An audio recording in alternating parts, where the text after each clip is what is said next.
The seafood restaurant overlooking Puget Sound had been our special place for 15 years. The same table by the window. The same server, Patrick, who'd aged alongside us, his once black hair now threaded with silver. Even the same dish, Alaskan king crab legs, that Amanda insisted we order every anniversary. 15 years, almost 2 decades of building what I thought was a life. Tonight, Amanda looked particularly stunning. Her blonde hair cascaded past her shoulders, catching the light from the setting sun. She wore the sapphire necklace I'd given her for our 10th anniversary, a detail that would haunt me later. "Beautiful evening," I said, raising my glass of champagne. Amanda didn't raise hers. Instead, she traced her finger along the rim, not meeting my eyes. "I need to tell you something, Michael." There was something in her voice, a flatness, a rehearsed quality, that made my stomach tighten. I'd heard that tone before, from clients, from business partners about to deliver bad news. "What is it?" I asked, setting down my glass. She finally looked up. No tears, no emotion at all, really. Just certainty. "I'm going back to Chris." The name hit me like a physical blow. Christopher Blackwell, her college boyfriend. The one who'd broken her heart a year before we met. The one she'd sworn was ancient history. "Chris," I repeated, as if saying the name might make this moment less surreal. "Yes, we've been reconnecting." Reconnecting. Such a sanitized word for what was clearly an affair. "For how long?" I managed to ask. 6 months. She took a sip of water. "But it's not just about him, Michael. The truth is..."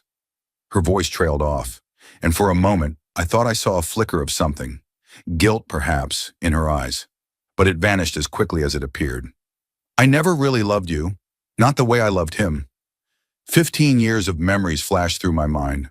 Our wedding day, buying our first house, the 3 miscarriages that nearly broke us, the adoption that fell through at the last minute, the business I'd built from nothing while she pursued her career in architectural design, the vacations, the fights, the reconciliations, all of it, a lie.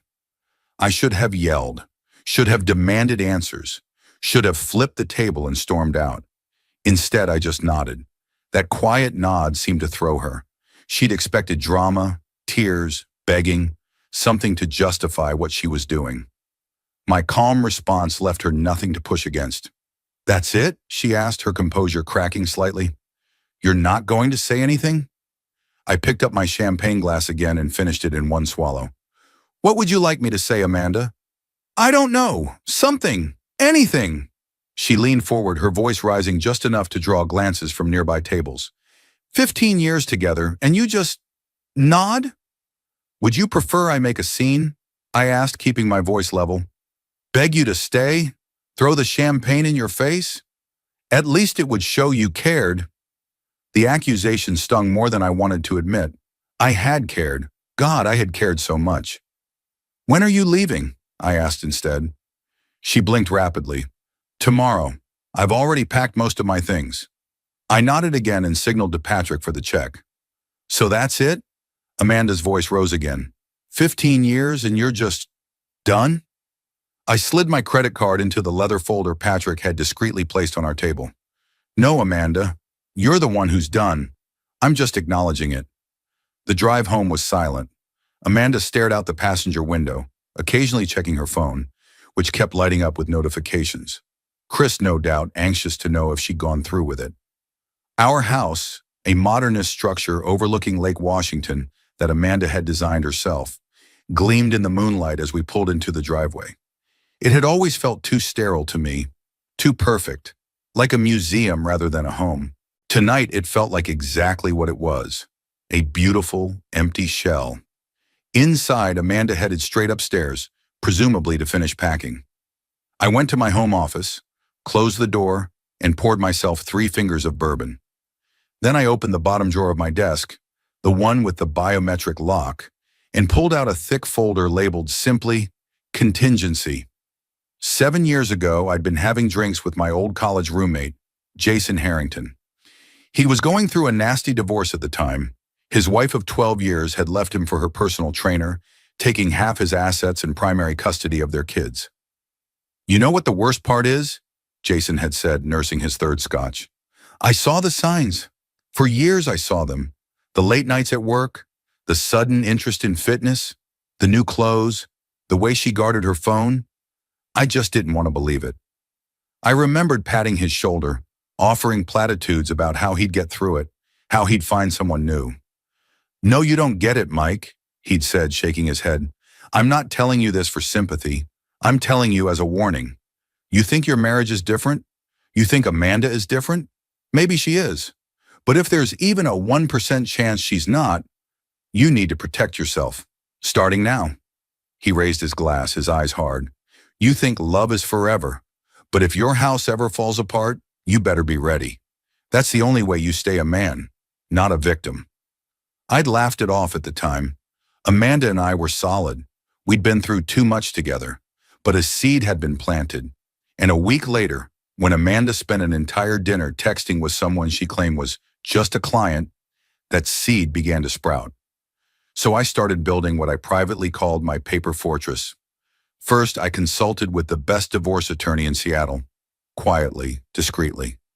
Then over the years, I began systematically protecting my assets, creating trusts, moving money, documenting everything, all while hoping I'd never need any of it. In the folder was a detailed plan, complete with contacts, account numbers, and a step-by-step protocol for exactly this scenario. At the bottom was a business card with a phone number and the name Thomas Brennan SQ. I picked up my phone and dialed. It's Michael Reynolds, I said when he answered. It's happening. I'm sorry to hear that, Thomas replied, his voice professionally sympathetic. Clause 9A? Yes. I'll initiate everything first thing tomorrow. Are you sure about this, Michael? Once we start, I'm sure, I said, my voice hardening. 7 years ago, you told me to prepare for this day. Well, it's here. I understand. I'll call you tomorrow with updates. After hanging up, I took a long sip of bourbon, the liquid burning a path down my throat. Despite all my preparations, despite knowing in some part of my soul that this day might come, the pain was still overwhelming. 15 years. Gone in an instant. I heard Amanda's footsteps on the stairs and quickly returned the folder to its drawer, locking it. She appeared in the doorway, arms crossed, her face a mask of determination. I'll be staying at Chris's condo tonight, she said, as if announcing she was running to the grocery store. I'll come back tomorrow for the rest of my things while you're at work. Fine, I said, not looking up from my suddenly fascinating bourbon glass. She lingered in the doorway. This doesn't have to be ugly, Michael. We can handle this like adults. Now I did look up, meeting her gaze. You've been planning to leave me for months, possibly years. You've been sleeping with another man behind my back. You told me you never loved me. But sure, Amanda, let's handle this like adults. A flash of anger crossed her face. You know what your problem is, Michael? You've always been so cold, so robotic. Maybe if you'd shown some actual emotion once in a while. So now it's my fault you cheated? I laughed, but there was no humor in it. Classic. I'm not saying that. I'm just saying relationships are complicated. No, Amanda, relationships aren't complicated. People are complicated. Relationships are actually quite simple when both people are honest and faithful. Her eyes narrowed. You always think you have all the answers, don't you? Always so perfect, so controlled. She stepped into the room, her voice rising. Did it ever occur to you that maybe I needed more than just financial security? That maybe I needed passion, spontaneity, someone who wasn't always calculating the next 5 moves? I stood, anger finally breaking through my composure. And did it ever occur to you that maybe, just maybe, you could have told me that instead of spreading your legs for your ex-boyfriend? The slap came fast, stinging across my cheek. For a moment, we both stood there, shocked by the physical escalation. I hate you, she whispered, tears finally appearing in her eyes. I hate that you're making me the villain here. You did that all on your own, Amanda, I said quietly, my hand not even rising to touch my cheek. You didn't just betray me, you betrayed us, everything we built together. She shook her head. There is no us, Michael. There never really was. Just 2 people living parallel lives. And whose fault is that? I asked. I gave you everything I had, everything I was.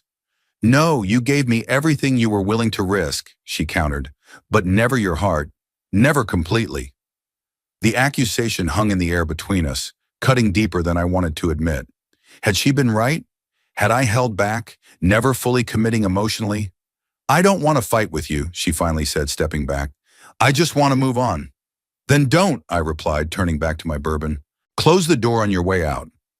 After she left, I sat in the silence of our house, my house now, I supposed, and let the reality wash over me. I'd suspected this day might come, had prepared for it meticulously, but nothing could prepare me for the hollow feeling in my chest, the sense of failure, of betrayal. I pulled out my phone and opened Instagram, something I rarely did. Sure enough, there it was, posted just 30 minutes ago. Amanda and Chris, champagne glasses raised, her sapphire necklace, my gift, gleaming against her skin. The caption, New Beginnings. So eager to broadcast her betrayal to the world, so confident in her new path. I took a screenshot, evidence. Then I sent it to Thomas with a simple message, initiate everything. His response came seconds later. Consider it done. That night I barely slept. Every time I closed my eyes, I saw Amanda's face as she told me she never loved me. Heard her voice as she accused me of being cold, calculating. I got up at 4 a.m., showered, and headed to the office before dawn. As CEO of Reynolds Technologies, I had plenty to keep me busy, and today I needed the distraction. Around noon, my phone rang. It was Thomas. Everything's in motion, he said. The bank accounts are already locked down. The property transfers are being processed. The letter to her employer has been delivered.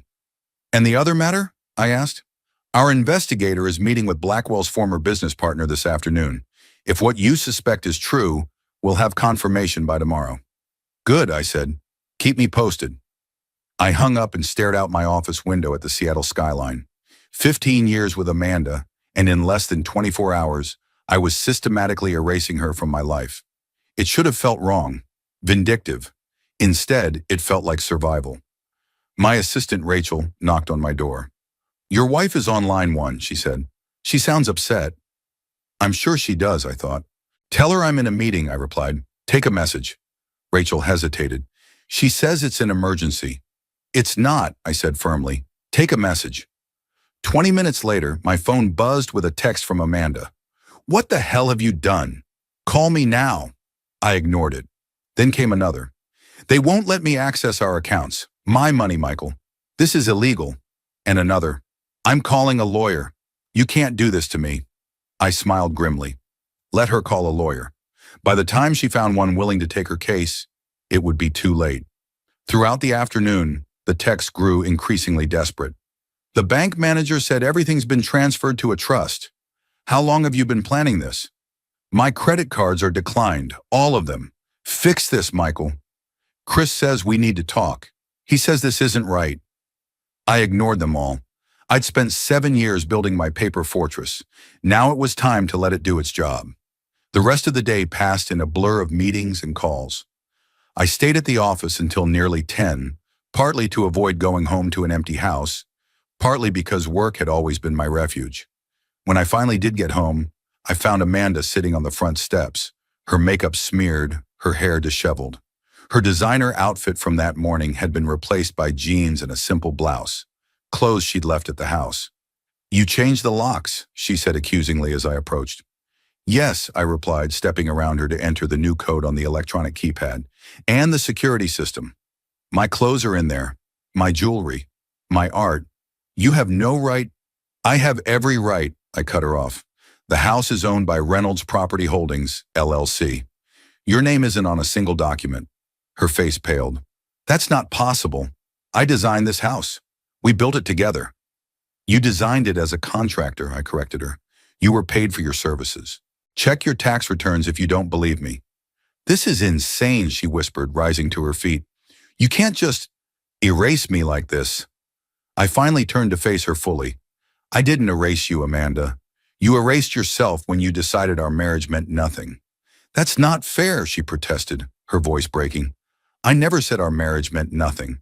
I wasn't happy. And instead of talking to me about it, instead of trying to fix things or even just ending it honestly, you lied. You cheated. You conspired behind my back. I pushed open the door. Your clothes will be delivered to Chris's condo tomorrow. Your personal items too. Anything you dispute can be handled through the lawyers. The lawyers, she repeated numbly. Then something changed in her expression. Panic replaced by calculation. She stepped closer, her hand touching my arm. Michael, we don't need lawyers. We can work this out. I almost laughed. Now you want to work things out? Now that you're realizing actions have consequences? I made a mistake, she said, her voice softening as she moved closer. I could smell her perfume, the same one I'd bought her for Christmas. People make mistakes, Michael. Her hand slid up my arm, and for a moment, just a moment, I felt myself weakening. 15 years of intimacy, of knowing each other's bodies, created a powerful pull. Chris doesn't matter, she whispered, her lips now inches from mine. I was confused, stupid, but I never stopped caring about you. I looked into her eyes, searching for truth, and found none. Yesterday you never loved me, I said quietly. Today you never stopped caring. Which lie should I believe, Amanda? Her expression hardened instantly, the seduction act abandoned. You heartless bastard. You think you're so smart, don't you? Planning all this behind my back for years. 7 years, I confirmed. Ever since I noticed you were getting texts at 2 a.m. from clients. Shock registered on her face. You knew? All this time? I suspected. There's a difference. I stepped inside. Goodbye, Amanda. I closed the door on her protests, engaged the security system, and leaned against the wall, exhaling slowly. Through the window, I watched as she finally gave up and walked to her car, shoulders slumped. Part of me wanted to call her back, to hold her, to believe her sudden remorse, but that part was overruled by the memory of her words. I never really loved you. Some bells can't be unrung. The next morning, I received another call from Thomas. We've got it, he said, an edge of satisfaction in his voice. Blackwell has been running a property investment scam for the past 3 years. Your wife's signature is on multiple documents as a partner. I frowned, standing up from my desk. She signed investment documents with him while we were married? Not only that, Thomas continued, but she transferred nearly $200,000 from your joint business account to one of his shell companies last year. The revelation hit me like a physical blow. I'd suspected an affair, yes, but financial fraud? Can we prove it? I asked, pacing my office. Absolutely. The paper trail is clear. And here's the best part. Blackwell used her architectural expertise to create false property assessments, defrauded at least 4 major investors. We've got copies of everything. I closed my eyes, absorbing this new betrayal. What do we do with this information? We have 2 options, Thomas said. We can turn everything over to the authorities, or we can use it as leverage in the divorce proceedings. Do both, I decided. Send everything to the SEC and the State Attorney General, and make sure Amanda knows exactly what's coming. Consider it done, Thomas replied. Oh, and Michael? Her lawyer called this morning. Some young hotshot named David Miller wants to discuss a fair and equitable distribution of marital assets. I couldn't help but laugh. Tell Mr. Miller that there are no marital assets, only my assets, which were never commingled with Amanda's, as per the post-nuptial agreement she signed 3 years ago. With pleasure, Thomas said. After hanging up, I sat at my desk, turning Amanda's betrayal over in my mind. The affair had hurt, but this financial deception cut even deeper. Had she been planning this for years? Using me, using our marriage as cover while she and Chris built their scheme? My phone buzzed with a text from a number I didn't recognize. This is Chris Blackwell. We need to talk, man to man. I stared at the message in disbelief. The audacity of this man to reach out to me after stealing my wife, after involving her in his criminal schemes. I typed back, nothing to talk about. Speak to my attorney. His response came quickly. You don't understand. Amanda didn't know what she was signing. This is between you and me. So that was his play. Throw Amanda under the bus to save himself? I felt a surge of disgust. Should have thought of that before you posted your champagne celebration on Instagram, I replied. Enjoy prison. I blocked the number and called Thomas again. Blackwell just reached out to me, I told him. He's trying to claim Amanda is innocent. Classic move, Thomas scoffed. Don't worry. We have her signature on multiple documents, plus emails discussing the investments. She knew exactly what she was doing. After hanging up, I found myself staring at that Instagram photo again. Amanda and Chris toasting their new life together. Her smile so genuine, so carefree. Had she ever smiled at me like that? I was interrupted by another call, this time from a Seattle number I didn't recognize. Mr. Reynolds? A woman's voice said when I answered. This is Detective Sarah Morgan with the Seattle Police Department, Financial Crimes Unit. We've received some concerning documentation regarding your wife, Amanda Reynolds, and Christopher Blackwell. I was hoping you could come down to the station to answer a few questions. Of course, Detective, I replied, trying to sound appropriately concerned. May I ask what this is about? I'd prefer to discuss it in person, she said. Would 2 o'clock work for you? I'll be there. I hung up and immediately called Thomas. That was fast, I said when he answered. What was? The Seattle PD just called. They want to interview me about Amanda and Chris. There was a pause. Michael, I haven't sent anything to the authorities yet. I was waiting for your final approval on the documentation package. A chill ran down my spine. Then how did they know to call me? Someone else must have reported them, Thomas said slowly. One of their investors, maybe? Or they reported me, I realized, to try to get ahead of this somehow. Possible, Thomas admitted, but unlikely to work if they're already under investigation. Go to the interview. Tell the truth. You have nothing to hide. That afternoon, I sat across from Detective Morgan in a sterile interview room at the Seattle Police Department.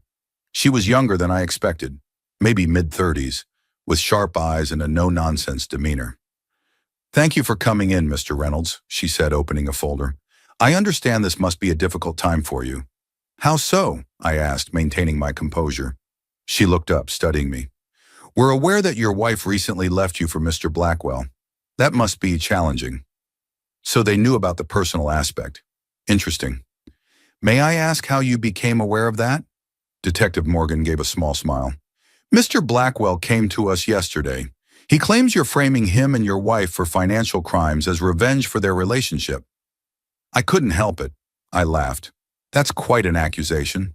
It is, she agreed, especially since we've been investigating Mr. Blackwell for the past 6 months, long before he claims your wife left you. Now that was a surprise. 6 months? She nodded. We received a tip from one of his investors last year. We've been building a case slowly, but yesterday things accelerated when Mr. Blackwell came in, essentially confirming our suspicions while trying to blame you. And my wife, I asked. Is she implicated? Detective Morgan's expression turned serious. That's partly why I wanted to speak with you. We have evidence suggesting she may have been involved, but we're trying to determine to what extent. Were you aware of any unusual financial activities on her part? Large transfers? New investment opportunities she may have mentioned? I thought carefully about my answer. Despite everything, some part of me still wanted to protect Amanda, but lying to the police would only make me complicit. About a year ago, I said slowly, I noticed some unusual transfers from our joint business account. When I asked Amanda about them, she said they were for a new property development project she was working on. I trusted her, so I didn't question it further. Detective Morgan made notes. And how much was transferred? Around $200,000 total, over several months. Did she ever provide documentation for this project? Contracts? Plans? I shook my head. No. Whenever I asked, she said it was still in the preliminary stages. I see. The detective closed her folder. Mr. Reynolds, based on our investigation, it appears Mr. Blackwell has been running a sophisticated investment fraud scheme. We believe your wife may have been helping him, knowingly or unknowingly, by providing falsified property assessments to potential investors. And what happens now, I asked. We'll be bringing Mr. Blackwell in for formal questioning today. As for your wife, that depends on what evidence emerges. She paused. I should warn you, this may become public. These cases often do. I nodded, feeling strangely hollow. I understand. After leaving the police station, I drove aimlessly around Seattle for hours, trying to process everything. The woman I'd spent 15 years with, built a life with, hadn't just betrayed me emotionally. She'd potentially committed crimes, used our marriage as cover, stolen from me to fund her lover's schemes.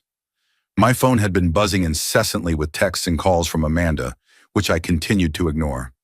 Until finally, as I sat parked overlooking the sound, I decided to listen to one of her voicemails. "Michael, please." Her voice was desperate, tearful. "The police came to Chris's condo. They took him away in handcuffs. They asked me all these questions about property valuations and investment documents.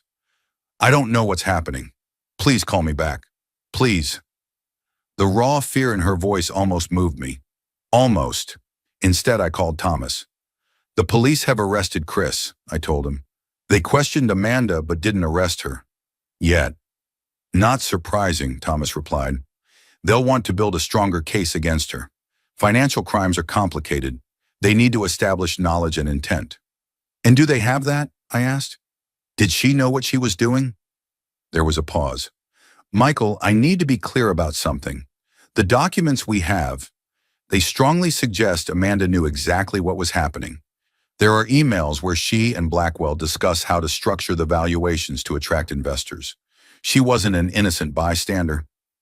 The confirmation hit me harder than I expected. Despite everything, some part of me had hoped she'd been manipulated, deceived. "I see," I said finally. "What do you want to do?" Thomas asked. "We can still use this in the divorce, regardless of what happens with the criminal investigation." I thought about Amanda's tearful voicemail, about 15 years of what I thought was love, about "I never really loved you." "Proceed as planned," I said. "No mercy." The next day I was in a meeting when Rachel knocked urgently on my office door. "Sir, your wife is here. She's causing a scene in the lobby." I closed my eyes briefly. "Call security. Have them escort her out." Rachel hesitated. "Sir, she's crying. She looks desperate." I thought about ignoring her, about letting security handle it. But that would only create more drama, more gossip. Better to deal with it directly. "I'll go down," I decided. In the lobby, Amanda stood near the reception desk, her normally perfect appearance in complete disarray. Her hair was unwashed, her clothes wrinkled, her eyes were red and swollen from crying. "Michael," she called when she saw me rushing forward. "You have to help me, please." Several employees had stopped to watch the spectacle. I took her arm firmly and led her to a small conference room off the lobby. "What are you doing here?" I asked once the door was closed. "Chris is in jail," she said, her voice breaking. "They're saying he ran some kind of investment fraud. They're saying I helped him." "Did you?" I asked coldly. "No, I signed some papers for him, but I didn't know what they were. I trusted him." Her eyes pleaded with me. "You have to believe me." "Like you trusted me when you were stealing from our business account?" She flinched. "That wasn't stealing. Chris said it was an investment." "And you believed him without seeing a single document? Without telling me?" I made a mistake." She reached for my hand, which I pulled away. "Michael, please, they're talking about pressing charges against me too. I could go to prison." "That's not my problem," I said, though the words cost me more than I let show. "How can you say that?" she cried. 15 years together, and you'd let me go to prison? 15 years together, and you'd steal from me? Cheat on me? Tell me you never loved me?" I shook my head.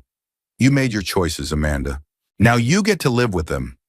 "What do you want from me?" she asked, her voice dropping to a whisper. "An apology? Fine. I'm sorry. I'm so sorry. Is that what you want to hear?" "What I want," I said, "is for you to leave. Leave my office. Leave my life. Go deal with the mess you've made."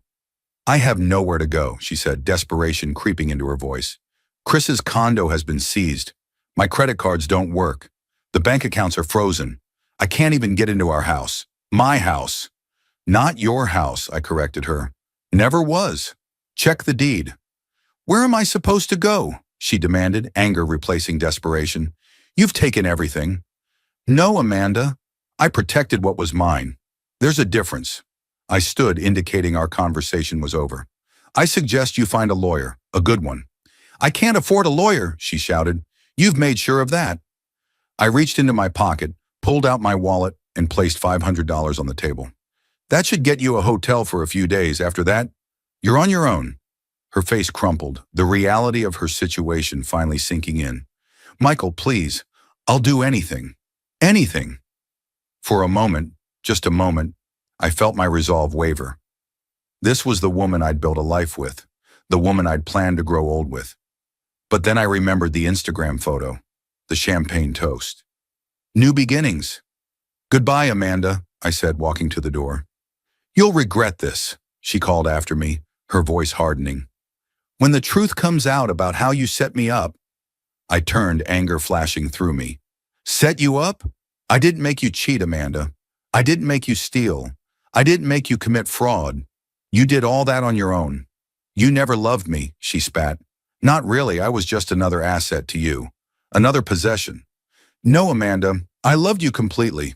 With everything I had. I met her gaze. That was my mistake. I walked out, leaving her alone in the conference room. As I headed back to my office, I heard her sobbing behind me. Each step away from her was both the hardest and the easiest I'd ever taken. The next few weeks passed in a blur of legal meetings, police interviews, and sleepless nights. Chris remained in custody, unable to make the substantial bail set by the judge. Amanda, though not yet charged, had been named as a person of interest in multiple news stories about the investment fraud. Her architectural firm placed her on indefinite leave. Her friends, many of whom were also my friends, began to distance themselves as details of the affair and the fraud allegations emerged. Meanwhile, Thomas's strategy was working perfectly. The divorce proceedings were moving forward rapidly, with every attempt by Amanda's lawyer to claim joint assets firmly rebuffed with irrefutable documentation. I remained at our house, my house, throwing myself into work and trying to ignore the emptiness that pervaded every room. Amanda had moved into a modest apartment after spending nearly a week in hotels, using the money I'd given her and whatever she could borrow from her increasingly reluctant friends. It was nearly a month after she left when I received a call from Detective Morgan. Mr. Reynolds, I wanted to update you personally, she said. We've arrested your wife this morning on charges of wire fraud, securities fraud, and money laundering. Though I'd been expecting it, the news still hit me hard. I see.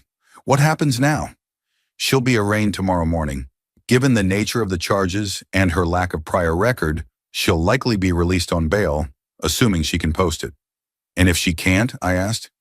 Then she'll remain in custody until trial, Detective Morgan said simply.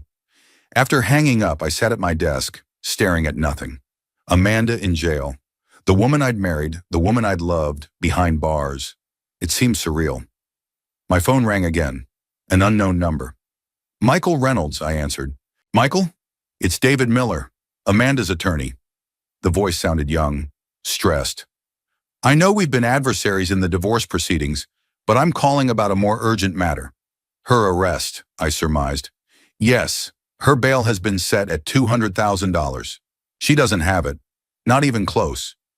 And you're calling me because… There was a pause. Because despite everything, I don't think you want your wife of 15 years to sit in jail until trial. That could be months, possibly a year. Ex-wife, I corrected. Almost ex-wife. Even so, Miller pressed, I'm not asking you to post the entire amount. Just help. Whatever you can spare.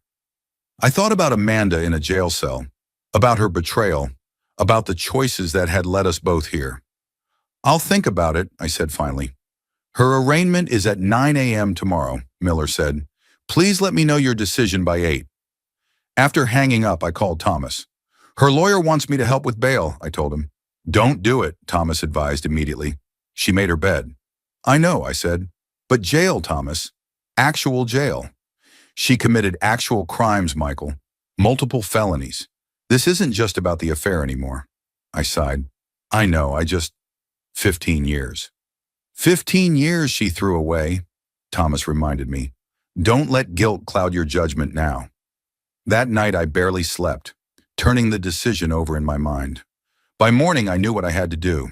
I called Miller at 7:30 a.m. I'll help with bail, I said, but on one condition. Name it, Miller responded eagerly. I want to see her, alone, before the arraignment. There was a pause. I can arrange that, but I should be present for any conversation between you two. No, I insisted. Just her and me. Or no bail money. I'll see what I can do, Miller conceded. An hour later, I sat in a small room at the courthouse, waiting. The door opened, and Amanda was led in by a court officer. She wore an orange jumpsuit, her wrists cuffed in front of her. Her face was pale, her eyes hollow. "You have 15 minutes, the officer said, then stepped outside. Amanda stood awkwardly, not meeting my eyes. "Sit," I said, gesturing to the chair across from me. She sat, her cuffed hands resting on the table between us. "Miller said you might help with bail," she said, her voice small. "I might," I confirmed. "Depends on what you tell me now." She finally looked up. "What do you want to know?" "The truth, Amanda. All of it. How long were you and Chris planning this? Was any part of our marriage real?" She flinched at the directness of my questions. "Chris and I reconnected about a year ago," she said slowly. "It was just coffee at first. Just catching up. But then you started sleeping with him," I finished. She nodded, looking down at her hands. "The fraud wasn't planned, at least not at first. Chris had this property development idea. It seemed legitimate. He needed my expertise, my name on some documents. Then one thing led to another. And the money from our account? He said it was an investment," she insisted. "A good one, that we'd double it within a year." "And you believed him?"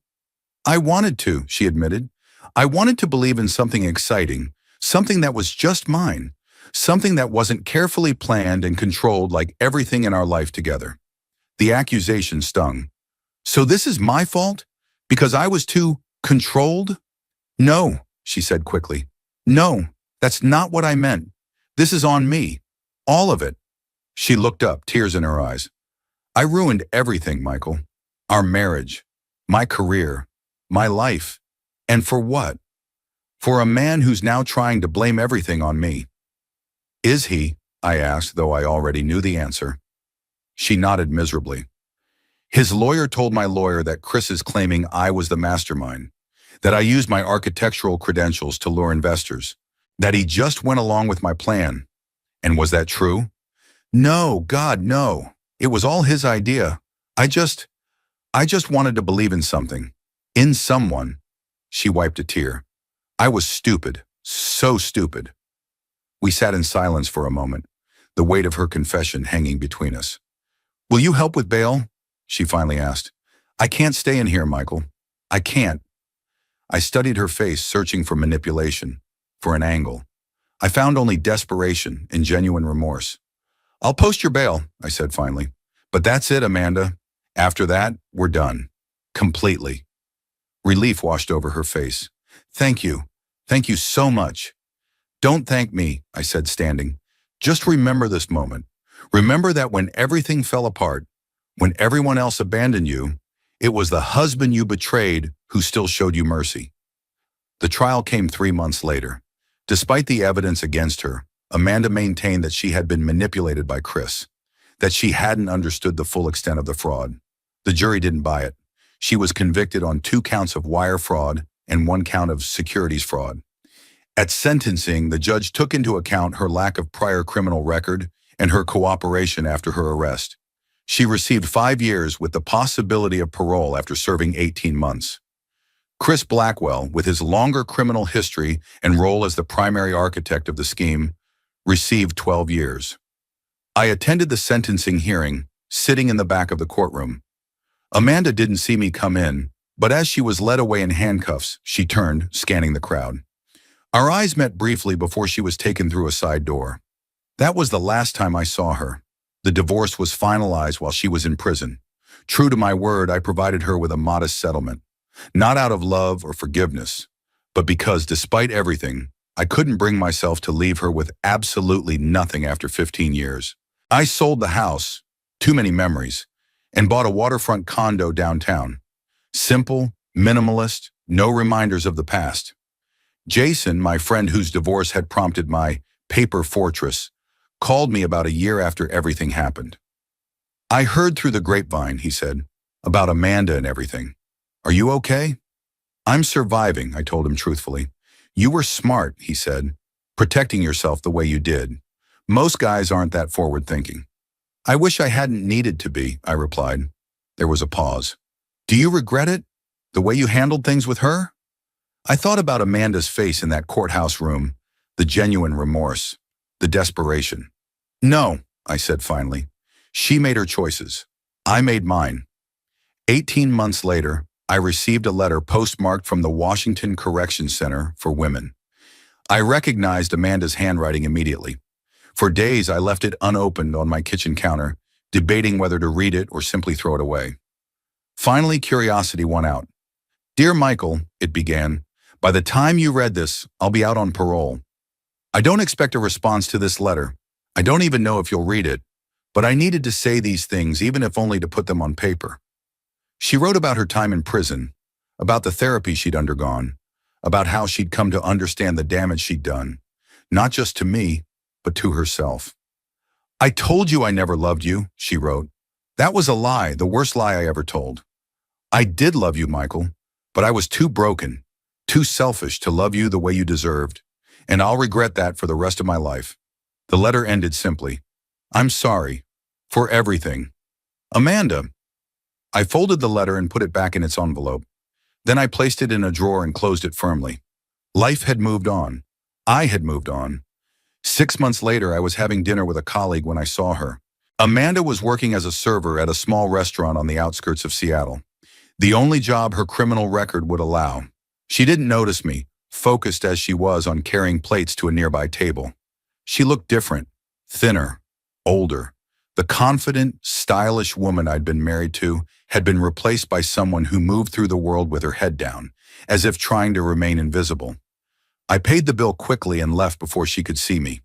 That night, I thought about calling her, about seeing if she needed help. But what would be the point? Some bridges once burned can never be rebuilt. 3 weeks later, Jason called me. "Have you heard about Amanda?" he asked, his voice serious. "No," I replied, a knot forming in my stomach. "What about her?" "She's living in that crappy motel out on Highway 99, the one where all the addicts stay. Someone from my office saw her there." "Is she using?" I asked, concerned despite myself. "Don't know," Jason admitted, "but it doesn't look good. Thought you should know." After hanging up, I sat in my condo, staring out at the water. Amanda living in a motel. The woman who had designed our beautiful home, who had worn designer clothes and driven a luxury car, reduced to living among addicts and prostitutes. It shouldn't have affected me. She'd made her choices. But still, that night, I found myself driving out to Highway 99. The motel was exactly as I'd imagined. A rundown 2-story building with peeling paint and flickering neon signs. I parked across the street, not sure what I was doing there. And then I saw her, Amanda, sitting alone on the steps outside her room, nursing a cup of coffee. Even from a distance, I could see the defeat in her posture, the hopelessness. She pulled something from her pocket, a photograph. Even from where I sat, I recognized it. Us, on our 10th anniversary, standing on the deck of that seafood restaurant overlooking Puget Sound, smiling, happy, or what I thought was happy. As rain began to fall, I watched her shoulders shake with silent sobs. Her head bowed over the photo, her lips moving in words I couldn't hear, but somehow knew. I lost everything. I started the car and drove away, leaving her alone with her regrets and the rain.